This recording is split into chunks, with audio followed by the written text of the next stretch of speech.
नमस्कार दोस्तों, आज के इस वीडियो में हम डिस्कस करने वाले हैं आप सभी के साथ में क्राउन सामान्य ज्ञान के इस बुक का एक नया और एक मोस्ट टाइम पे चैप्टर जिसका नाम है भारत में आर्थिक नियोजन। जितने भी हमारे ओल्ड स्टूडेंट हमारे इस प्लेलिस्ट को फॉलो कर रहे हैं उनसे रिक्वेस्ट ये कि जल्दी से पेज नंबर 310 को ओपन करिए, जहाँ पर आपको मिलेगा ये चैप्टर भारत में आर्थिक नियोजन। तो चलिए अब बिना वक्त गवाए शुरू करते हैं आज का अपना ये वीडियो। दोस्तों, सबसे पहले हम बात करते हैं कि आर्थिक नियोजन का अर्थ क्या होता है। दोस्तों, किसी भी राज्य के अंदर जो भी आर्थिक संपदा होती है, जैसे कि आपके राज्य के अंदर आप राज्य के सीएम हैं, आपके राज्य में आप मैग्नीज मिलता है, कोयला मिलता है, तांबा मिलता है, फिर आपके राज्य में अगर कोई भी खनिज संसाधन मिलता है, ठीक है, कोई भी खनिज संपदा है उसकी, और आपके राज्य में जो भी सेवाएं दी जा रही हैं एज़ फॉर एग्जांपल जैसे कि बिजली, पानी, परिवहन, उसके अलावा कुछ और भी सेवाएं होती हैं जो जनता को आप प्रोवाइड करते हो, उन सभी का एक प्री प्लानिंग कर लेना कि आने वाले समय में हमारे राज्य के अंदर इन सभी की कितनी आवश्यकता होने वाली है, कितनी आवश्यकता बढ़ने वाली है। एक टारगेट ईयर के अकॉर्डिंग ये क्या होती है, आपके आर्थिक नियोजन किए जाते हैं केंद्र सरकार के द्वारा भी, और राज्य अपने अपने स्तर पर भी इन सभी की प्री प्लानिंग करती है। आई होप सो अपनी बातों को समझ पाए होंगे। दोस्तों, इसको आप छोटे से एग्जाम्पल से समझिएगा। जैसे आप तैयारी करते हो किसी भी कॉम्पिटेटिव एग्जाम की, तो आप क्या करते हो, आप सबसे पहले जो आपकी लास्ट नाइट बीती थी उससे पहले अपने A4 पेज पे अपना एक प्री प्लानिंग किया, टाइम टेबल शेड्यूल किया कि आपको नेक्स्ट ये चीज़ पढ़नी है, इस टॉपिक पर आपको इतना टाइम देना है, मैथ यहाँ से पढ़ना है, मैथ के चैप्टर सॉल्व करना है, या मॉक टेस्ट सॉल्व करना है, या फिर बेसिक जीएस की बुक्स पूरी करनी है। तो आपके पास क्या एक प्री प्लानिंग होती है। हमेशा फ्यूचर को सिक्योर करने के लिए आपके पास एक प्री प्लानिंग होनी चाहिए।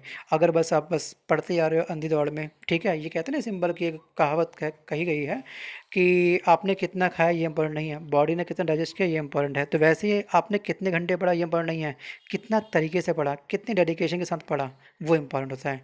तो वैसे ही डेडिकेशंस प्लस टाइम टेबल आपकी लाइफ का एक बहुत बड़ा हिस्सा होना चाहिए।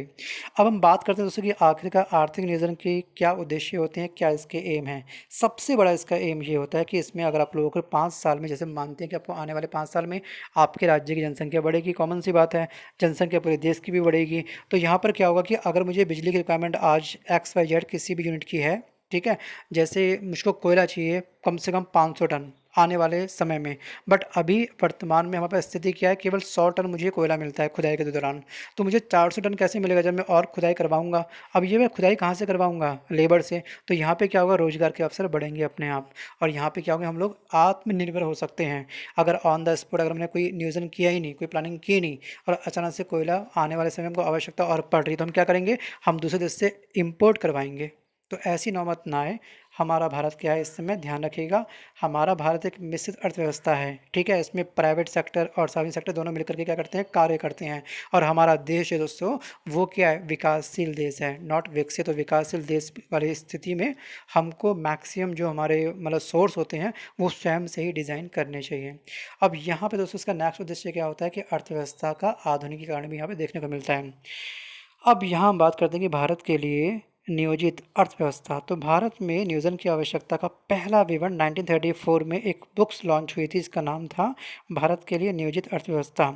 इसको लिखा था किसने, एम विश्वरमैया जी ने लिखा था इनको। और इस बुक्स का नाम आप ध्यान रखिएगा, ये मोस्ट टाइम पे बुक्स है, खासतौर पे चकबंदी लेखपाल में पूछी गई थी कि आखिरकार ये बुक्स कब प्रकाशित हुई थी, 1934 में। अब राष्ट्रीय नियोजन समिति कब बनाई गई थी, यहाँ बात करते हैं, मोस्ट टाइम पे पॉइंट है, करिए इसको हाईलाइट, कि भारत में नियोजन की आवश्यकता पर विचार करने का जो पहला बीज बोया गया था, फ्यूचर प्लानिंग हमारी क्या होगी देश की, इसका पहला जो बीज डाला गया था वो डाला गया था हरिपुरा अधिवेशन में। और ये हरिपुरा अधिवेशन हुआ था 1938 में। कब हुआ था, 1938 में। और जवाहरलाल नेहरू जी इसके अध्यक्ष थे, और इनकी अध्यक्षता में राष्ट्रीय नियोजन समिति का गठन किया गया था। मोस्ट मोस्ट मोस्ट टाइम पे पॉइंट है कि राष्ट्रीय नियोजन समिति के संस्थापक कौन थे, तो वो मतलब इनका बीज किसने बोया था, इस समिति का, तो ये बोया था जवाहरलाल नेहरू जी के अध्यक्षता में हरिपुर अधिवेशन के अंदर। नेक्स्ट हमारा पॉइंट है बॉम्बे प्लान। दोस्तों, मुंबई के 8 प्रमुख उद्योगपतियों के द्वारा 1944 में अर्देशीर दलाल की अध्यक्षता में बम्बई योजना मतलब बॉम्बे प्लान प्रस्तुत किया गया। नेक्स्ट हमारा है सर्वोदय योजना। तो 1950 में जयप्रकाश नारायण ने एक योजना बनाई, और सर्वोदय योजना के नाम से उसको प्रस्तुत किया गया। तो आपको सिंपल ध्यान रखना है कि ये योजना कब लागू हुई थी। इसके अलावा रिसेंट में हमारे इंडिया में जो योजनाएं लॉन्च हुई हैं इस साल 2023 की बात कर रहा हूँ, जितने हमारे ओल्ड स्टूडेंट हैं, जितना भी आपको याद है कि XYZ योजना किस राज्य से संबंधित है या किस राज्य की योजना है, मुझे आप डिस्क्रिप्शन बॉक्स में, सॉरी, कमेंट बॉक्स में लिख के भेजोगे, या फिर आप मुझे पर्सनली टेलीग्राम भी कर सकते हो। जो ओल्ड स्टूडेंट है और जो न्यू स्टूडेंट है वो सिंपल इस वीडियो पे कमेंट कर सकते हैं, क्योंकि इससे क्या होगा, रिवीजन होगा, रिवीजन होगा तो कॉन्फिडेंस होगा, कॉन्फिडेंस लेके एग्जाम में जाओगे तभी एग्जाम क्रैक होगा, वरना क्या होगा, क्या लेके आए थे क्या लेके जाओगे वाला सब हो जाएगा, खाली हाथ जाओगे एग्जाम में, खाली दिमाग वापस आओगे, कुछ नहीं, बस तुक्के मार के आओगे। ऐसे एग्जाम क्रैक नहीं होता। स्टूडेंट के पास कॉन्फिडेंस होना बहुत ज़रूरी होता है। कॉन्फिडेंस पढ़ाई से आता है, एक्शन से मोटिवेशन आता है, ना कि पहले मोटिवेशन की आप वॉलपेपर दीवार पर चिपकाओगे उसके बाद पढ़ोगे फिर एक्शन लोगे, नहीं, गलत है। चलिए हम बात करते हैं कि भारतीय योजना आयोग के अनुसार दृष्टि नियोजन एक लंबी अवधि 15, 20, 25 वर्ष के लिए अपनाए जाने वाले विकासों का एक खाका होता है। तो भारतीय योजना आयोग, जिसे अब नाम दिया गया नीति आयोग, अभी अगले पॉइंट्स में हम बात करेंगे नेक्स्ट पेज पर। तो ये योजना आयोग जो होता है वो आने वाले 15 वर्षों का करता है प्री प्लान, की आने वाले 15 वर्षों में हमें किन किन चीज़ों की आवश्यकता हो सकती है। ठीक है, 15 वर्ष, 20 वर्ष और 25 वर्ष। और इस सब को भी हमने क्या किया, डिवाइड किया पंचवर्षीय योजना के अंतर्गत। पंचवर्षीय मतलब 5 वर्षीय योजना में हमने टारगेट सेट किया, इसको डिवाइड किया। इसके अलावा हम बात करते हैं यहाँ पे नेक्स्ट पॉइंट पर कि एक अल्पकालीन योजना जैसे कि पंचवर्षीय योजना को वार्षिक योजनाओं में विभक्त कर दिया गया। अब यहाँ पे देखिएगा, अब योजना आयोग का गठन कब हुआ था, 15 मार्च 1950, बस ये आपको ध्यान रखना है। और प्रधानमंत्री योजना आयोग के पदेन अध्यक्ष होते हैं और इस आयोग का एक उपाध्यक्ष होता है। 3 पूर्णकालिक एवं 3 अंशकालिक मेंबर होते हैं इसमें। और योजना आयोग के प्रथम अध्यक्ष कौन थे, जवाहरलाल नेहरू जी। और प्रथम उपाध्यक्ष कौन थे, चकबंदी लेखपाल में। MP PSC एग्ज़ाम में इनफैक्ट ये वाला क्वेश्चन आपका BPSC एग्ज़ाम प्रीलिम्स एग्ज़ाम पूछा गया था कि आखिर का प्रथम योजना जो आयोग था हमारा, ठीक है, उसके उपाध्यक्ष कौन थे। अध्यक्ष सबको मालूम होगा, वर्ष देखते 1950 में कौन था PM उस टाइम पर, टिक मार दोगे आप लोग, लेकिन आपसे उपाध्यक्ष पूछा गया था। नेक्स्ट पॉइंट देखते हैं यहाँ पे दोस्तों अगला, कि योजना आयोग के द्वारा योजना का प्रारूप तैयार किया जाता है, लेकिन इसे अंतिम रूप राष्ट्रीय विकास परिषद के द्वारा दिया जाता है। ध्यान रखिएगा, योजना आयोग के द्वारा योजना आयोग का प्रारूप तैयार होगा कि हमको इतना बड़ा इंफ्रास्ट्रक्चर चाहिए, ये हमको सोर्स की आवश्यकता पड़ सकती है, लेकिन इसको फाइनल जो रूप देगा वो कौन देगा, वो देगा राष्ट्रीय विकास परिषद। तो वी कैन से दैट कि योजना आयोग जो कार्य करता है वो राष्ट्रीय विकास परिषद के अंडर में रह के कार्य करता है। एग्जाम के पॉइंट ऑफ व्यू से मोस्ट टाइम भी है, SSC 10+2 जैसे एग्जाम में क्वेश्चन पूछा गया कि आखिरकार राष्ट्रीय विकास परिषद का गठन कब हुआ था। तो ध्यान रखिएगा 6 अगस्त 1952 को, 1952 में। और ये जो दोस्तों है ये आपकी एक गैर संवैधानिक निकाय है। अच्छा, संवैधानिक निकाय और गैर संवैधानिक निकाय में से दोनों में से कौन मेन पावर है, ठीक है, हम किसको बहुत जल्दी डिसॉल्व कर सकते हैं, मतलब उसको नष्ट कर सकते हैं, संवैधानिक निकाय को या गैर संवैधानिक निकाय को, किसके पास पावर अधिक होती है। लास्ट टू लास्ट वीडियो में हमने डिस्कस किया था, आई थिंक आपने पिछला समेट के रखा होगा। ये मत करिए कि आप आगे बढ़ रहे हो पिछला भूल जा रहे हो, ये तो वही हो गया कि तेज़ घोड़े पर सवार तो हो, आप तेज़ घोड़े पर सवार हो लेकिन लगाम आपके हाथ में है ही नहीं, कभी भी धमाक से गिर सकते हो, ध्यान रखिए इस चीज़ का। इसलिए पिछला समेट के भी आपको रखना है, रिवीजन लगातार करते चलना है। अब यहाँ बात करते हैं कि इसके अध्यक्ष व सचिव होते हैं, वही होते हैं जो योजना आयोग के होते हैं, अर्थात प्रधानमंत्री क्या होता है, इसका पदेन अध्यक्ष होता है, किसका, राष्ट्रीय विकास परिषद का। इसका कार्य आयोग के द्वारा तैयार योजना के प्रारूप को अंतिम रूप देना और समय समय पर इसका मूल्यांकन करना कि आखिरकार हमारी ग्रोथिंग रेट क्या है, हमने जो प्लानिंग करी है वो कितना अमल में हम लोग ला पा रहे हैं। ये नहीं बस बना दिया हमको ये आवश्यकता वो आवश्यकता, बस कुछ भी लिख दिया हो गया, बस खत्म कर दी लॉन्च, नहीं। लॉन्च मतलब कोई भी चीज़ को इम्प्लीमेंट करने के लिए मेहनत तो करनी पड़ती है ना, तो वैसे ही फिर यहाँ भी होता है। अब बात करते हैं नीति आयोग के बारे में। तो नीति आयोग का दोस्तों, ये जो हमारा योजना आयोग था इसका नाम चेंज कर दिया गया 2015 में। 1 जनवरी 2015 में एक नए संस्थान की स्थापना हुई, उसका नाम दिया गया नीति आयोग। और ये संस्थान सरकार के थिंक टैंक के रूप में सेवाएं प्रदान करता है। तो सरकार का थिंक टैंक कौन होता है, ये उपनाम किसका है, SSC MTS में पूछा गया था। राइट आंसर क्या था इसका, नीति आयोग। अच्छा, नीति की फुल फॉर्म क्या होती है, पॉज करिए वीडियो को, देखते हैं कितने बच्चों को मालूम है नीति की फुल फॉर्म क्या होती है। जल्दी से आप मुझे कमेंट करिएगा और कुछ गूगल देवता के पास जाइए। पक्का जाइएगा, इससे क्या होगा जैसे ही आप टाइप करोगे आपको लंबे समय तक कंटेंट क्या हो जाएगा, याद हो जाएगा फुल फॉर्म इसका। अब इन दोनों के बीच में अंतर इतना बड़ा नहीं है तो उसको हाइड करने की आवश्यकता नहीं है। आखिर का नाम क्यों चेंज करना पड़ा, मजबूरी क्या थी पीएमजी की, इसकी आपको आवश्यकता नहीं है बढ़ने की। अब बात करते हैं नीति आयोग की संरचना।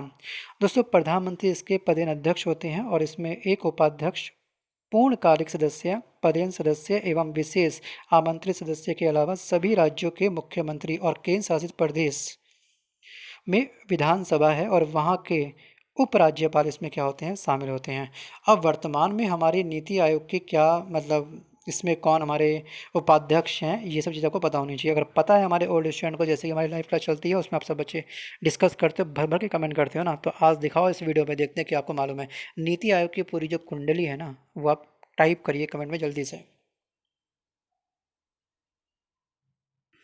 दोस्तों as of now we can say that मतलब इस समय एट प्रेजेंट जो हमारे नीति आयोग के अध्यक्ष हैं वो कौन है, वो आपको पता ही होगा, साफ साफ सामने लिखा हुआ है। वर्तमान में हमारे पीएम कौन है भारत के, ये आपको पता है ना। चलो अगर हम बात करेंगे उपाध्यक्ष कौन है, तो उपाध्यक्ष हैं सुमन कुमार बेरी। और यहाँ के सीईओ कौन है, तो पहले एक्चुअली परमेश्वरम थे, अभी वो चेंज हुए हैं हाल फिलहाल। तो इनका जो नए बने हैं हमारे सीईओ नीति आयोग के, उनका नाम है बीवीआर सुब्रमण्यम। सो अब थोड़ा सा और आगे बढ़ते हैं, इस पे बुक्स की ओर बढ़ते हैं थोड़ा सा आगे। पहली पंचवर्षीय योजना, पहली योजना दोस्तों इसका मॉडल क्या था। अब हमने योजना बना ली बड़ी लंबी लंबी साल को, उसको ब्रेक किया 5-5 सालों में हमने। तो पहली पंचवर्षीय योजना कब लागू हुई थी, 1951 से लेकर के 56, 5 साल इसका क्या था, टारगेट टाइम था। और इसका उद्देश्य था एग्रीकल्चर को बढ़ावा देना, एग्रीकल्चर से संबंधित जो सिंचाई है उसको बढ़ावा देना, उसको सशक्त करना, और विद्युत संबंधी जो क्षेत्र हैं इन पर अधिक फोकस करना। सो यहाँ पे अगर हम बात करेंगे प्रस्तावित निवेश क्या था, ये आपको आवश्यकता नहीं है। वास्तविक निवेश क्या था, ये आपको आवश्यकता नहीं ध्यान रखने की। आपको बस ध्यान रखना है कि प्राप्त विकास दर क्या रही, ये रही 3.60। अगर आप ये नहीं भी करोगे तो भी चलेगा, क्योंकि अब ना एक्चुअली ना तो स्टेट पे क्वेश्चन पूछा जाता है ना, आपको सिंपल ध्यान रखनी है मॉडल। आपसे पूछता है एग्जाम में कि जो पहली पंचवर्षीय योजना थी वो किस मॉडल पर आधारित थी, तो ये थी आपकी हैरेड डोमर मॉडल पर।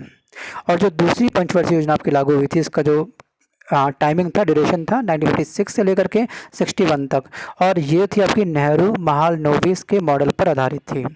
और इसका उद्देश्य क्या था, इसका उद्देश्य था भारी उद्योग को बढ़ावा देना, भारी उद्योगों पे कार्य करना। इसके अलावा पॉज करके सब पढ़ सकते हो कौन सी योजना कब आई थी। अब यहाँ हम बात करते हैं पहली पंचवर्षीय योजना, थोड़ा विस्तार पढ़ लेते हैं। दोस्तों पहली पंचवर्षीय योजना 1 अप्रैल 1951 में स्टार्ट हुई, लेकिन अंतिम प्रारूप इसको दिसंबर 1952 में प्रकाशित हुआ था। उस समय अर्थव्यवस्था बड़े पैमाने पर खाद्यान्न के इंपोर्ट की समस्या से मूल्य वृद्धि की समस्या का सामना कर रही थी। लगातार हम लोग जो फूड है वो बाहर से मंगवा रहे थे महंगे दाम में। काफ़ी गरीबों के पास वो फूड नहीं पहुंच पा रहा था, क्योंकि वो पहले से ही क्या थे, फाइनेंशियल के बाद क्राइसिस आ रखा था। तो सबसे पहला कदम इसलिए एग्रीकल्चर के ऊपर उठाया गया कि अगर पेट भरेगा इंसान का अच्छे से तभी तो वो अदर कार्य कर सकता है। तो पहले पेट पूजा फिर काम दूजा कहा जाता है ना, तो सेम ये चीज़ अप्लाई यहाँ पर भी हुई थी। और यहाँ पर क्या हुआ कि पहली पंचवर्षीय योजना के अंतर्गत सामुदायिक विकास कार्यक्रम की स्टार्टिंग हुई थी। तो इसकी शुरुआत कब हुई थी, 1952 में। और यहाँ पे राष्ट्रीय प्रसार सेवा की स्थापना कब हुई थी, 1953 में। उसके बाद हम आते हैं सीधे दूसरी पंचवर्षीय योजना के अंतर्गत। इस योजना में तीव्र औद्योगिकरण पर बल दिया गया, और जिसमें भारी उद्योग तथा पूंजीगत माल को प्राथमिकता दी गई। और इस योजना के प्रमुख व्यवधान बंद अर्थव्यवस्था, खाद्यान्न संकट एवं पूंजी की कमी थी। देखिए दोस्तों, केवल आपको इसमें ये ध्यान रखना है कि जो सेकंड पंचवर्षीय योजना आई थी उसमें भारी उद्योग और जो पूंजीगत माल थी उसको प्राथमिकता दी गई थी। तो आप अपनी बुक में केवल ये वाले पॉइंट को कर सकते हैं हाईलाइट। ठीक। अब अगला जो इसी सेकंड पंचवर्षीय योजना के अंतर्गत इस बुक में दिया गया है पॉइंट, वो आप ध्यान रखिएगा कि इस योजना में राउरकेला जो उड़ीसा में स्थित है, ये क्या है कि इस्पात कारखाना है। एक्चुअली जो इस्पात कारखाने होते हैं वो किसी भी देश की एक बैकबोन होती है। जैसे हमारी बॉडी में जो रीढ़ की हड्डी होती है, अगर वो कोलैप्स हो जाए, वो बिल्कुल लिक्विड बन जाए आपकी रीढ़ की हड्डी, तो आप क्या हो जाओगे, आप खड़े नहीं हो सकते हो, ठीक है।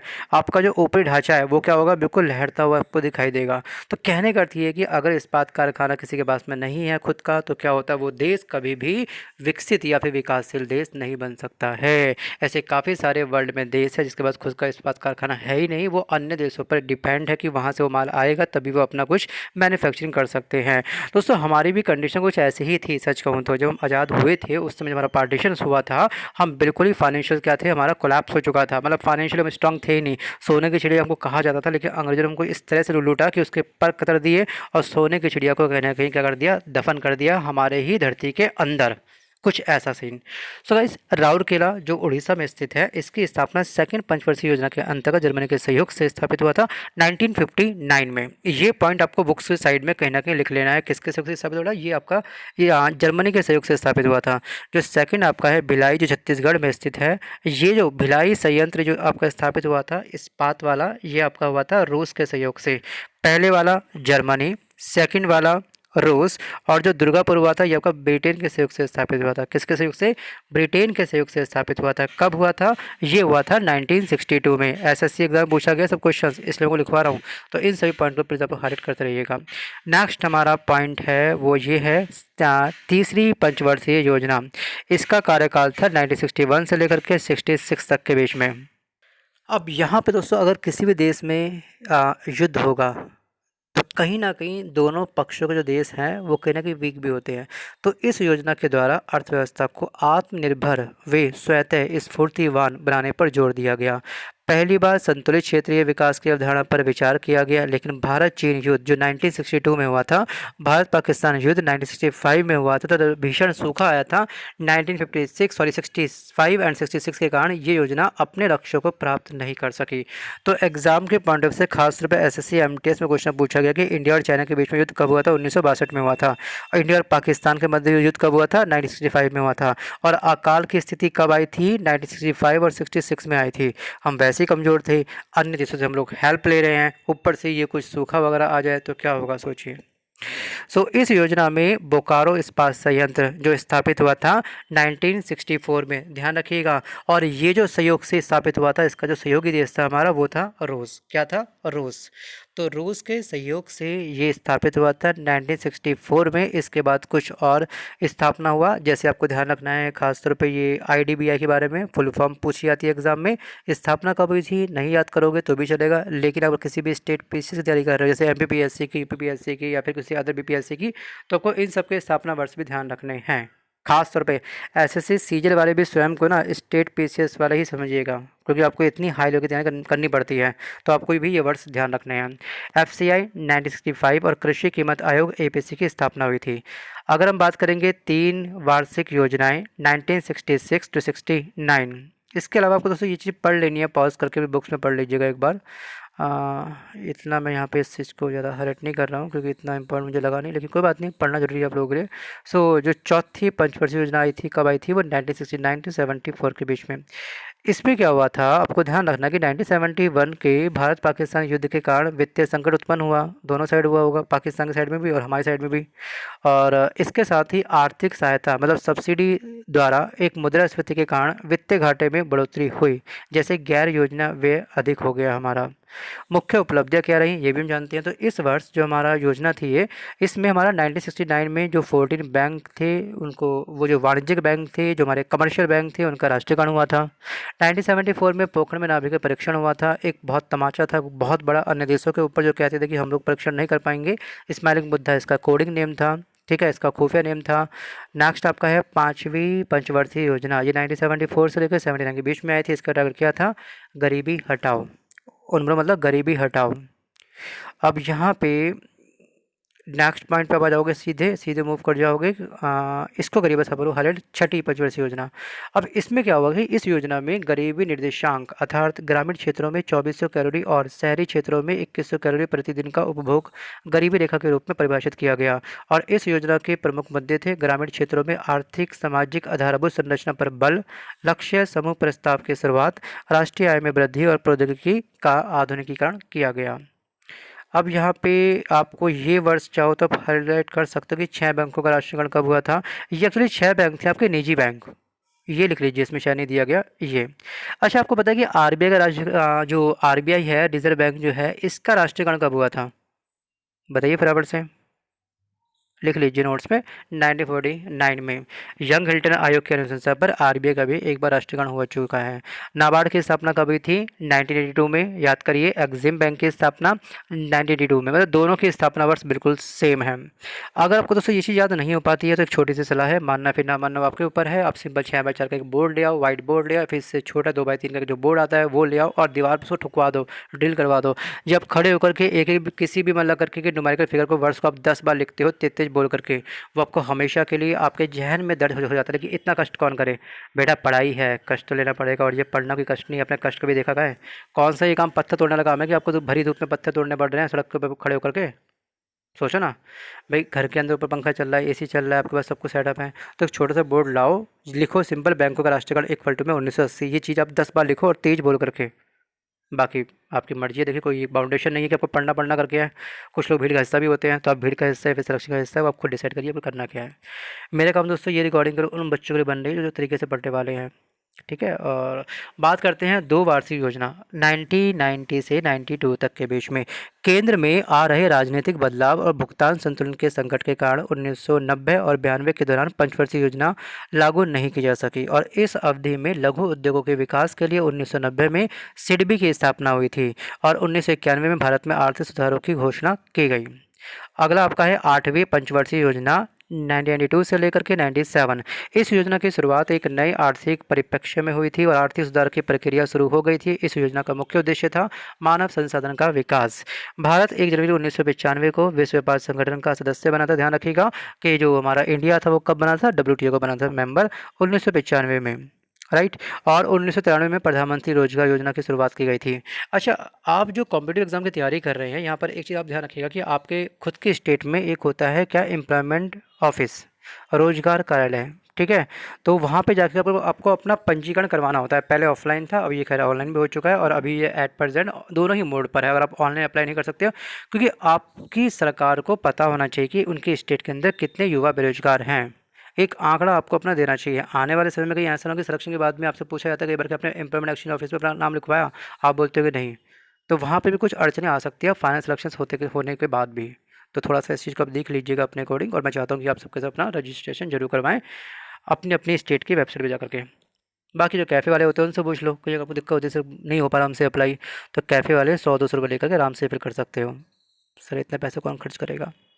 अब ये बात भी है। बाकी ठीक है, कोई बात नहीं, जैसे बेस्ट लगता है वैसे करिएगा। बाकी बाकी रुकिए रुकिए रुकिए रुकिए, ये पेज छोड़ दीजिएगा, इसमें फ़िलहाल हम लोग बात करते हैं यहाँ पर ये बस। ठीक है, अभी फ़िलहाल यहाँ पे फ़िलहाल मैं इस वीडियो को यहीं समाप्त करता हूँ, और कुछ खास इंपॉर्टेंट मुझे लगा नहीं, तो इसमें हाईलाइट किया भी नहीं है, क्योंकि दोस्तों जीडीपी वगैरह हर ये थोड़ी सी बुक्स थोड़ी सी ओल्ड है, तो अभी जो करंट का जीडीपी वगैरह है वो डाटा अलग से शेयर करेंगे कभी। बाकी जो करंट मैगज़ीन फॉलो कर रहे हो उसमें सब ये डाटा दिखाई देगा, तो इसलिए मैंने ये चीज़ सब स्किप कर दिया है, चलेगा, है ना। अगला हमारा जो वीडियो बनेगा रिकॉर्ड होगा वो होगा 9.6 चैप्टर, इसका नाम है भारतीय कृषि। तो आज के इस वीडियो में बस कर इतना ही। अगर ये वीडियो आपको पसंद आया तो वीडियो को लाइक करिएगा, नहीं पसंद आया जिनका डिसलाइक मार सकते हैं, डिसलाइक करने की वजह हो तो आप टाइप कर दीजिएगा। बस जीवन का उद्देश्य वीडियो को डिसलाइक मारना है, वजह पता नहीं है तो कोई बात नहीं, आप डिसलाइक मार कर भी वीडियो से जा सकते हैं। ठीक है, और बाकी जो बच्चे तैयारी कर रहे हैं सीरियस तरीके से, कोई भी आपका मतलब क्वेश्चन है पढ़ाई से संबंधित केवल, तो आप मुझे कमेंट कर सकते हैं कि एक्स वाई जेड टॉपिक कहाँ से पढ़े, किससे पढ़े, या फिर आप ऑलरेडी आपके कोई बिल्कुल ही बेस्ट टीचर हैं, बिल्कुल ही मतलब करके एक मतलब एक बेस्ट टीचर आपको लगते हैं पूरे इंडिया के, उनका नाम अगर आपको मालूम है, मतलब जो भी जिससे भी आप पढ़ रहे हो, तो उनका नाम भी आप शेयर कर सकते हो इस कमेंट बॉक्स में। इससे क्या होगा कि इससे अन्य बच्चों की हो जाएगी हेल्प। बच्चे मैथ में जैसे कन्फ्यूज़ काफ़ी सारे कि सर आप मैथ कहाँ से पढ़े, कौन से टीचर बेस्ट हैं। भाई मेरे अकॉर्डिंग और टीचर बेस्ट हो सकता है, आपके अकॉर्डिंग कोई और हो सकता है टीचर बेस्ट। तो आप अपनी अपनी जो फेवरेट टीचर है उनका नाम आप लिख सकते हो विद सब्जेक्ट के साथ, कि वो कौन सा सब्जेक्ट पढ़ाते हैं। नहीं भी लिखोगे तो भी चलेगा। फिलहाल टाइम खर्च बिल्कुल नहीं करूँगा, टाइम सबका कीमती है, आपका मेरा भी सबका। ठीक है, चलिए धन्यवाद, बाय।